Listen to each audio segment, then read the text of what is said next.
Good morning guys. Happy Monday.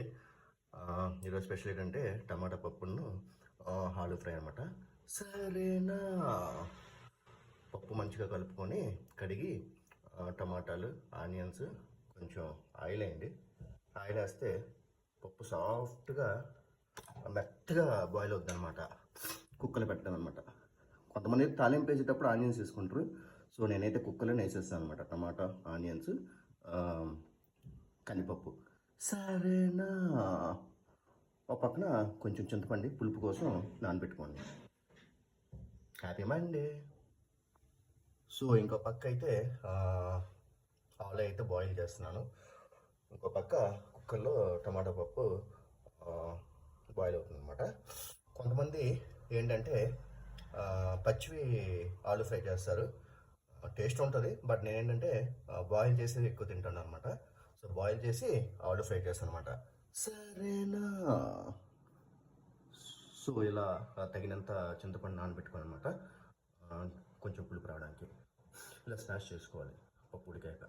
సరేనా, ఆలు అయితే ఉడికిపోయింది. సో ఫ్రై రెడీ చేసేమే. సరేనా, సో గైస్ ఆలు అయితే కట్ చేసి పెట్టేశాను. బ్రేక్ఫాస్ట్కి అయితే ఇడ్లీ రెడీ అవుతుంది. ఎమ్మి టమాటా పప్పు అయితే రెడీ. సరేనా,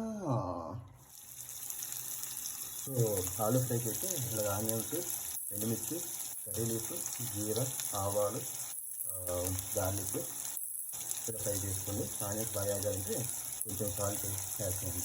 సరేనా, ఇది వేగిన తర్వాత కట్ చేసిన ఆలుని అందులో వేసి కారం, పసుపు వేసుకోండి.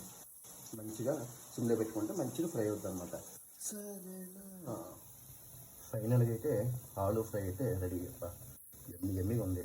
పప్పుతో ఆలు ఫ్రై వేసుకుని తింటే సూపర్ ఉంటుంది సార్. సరేనా,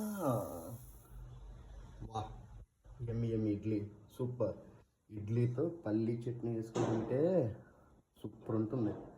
సరేనా, వా రవ్వ ఇడ్లీ బాగానే వచ్చిందబ్బా. పల్లీ చట్నీలో తింటే నైస్, ఎమ్మి. సరేనా.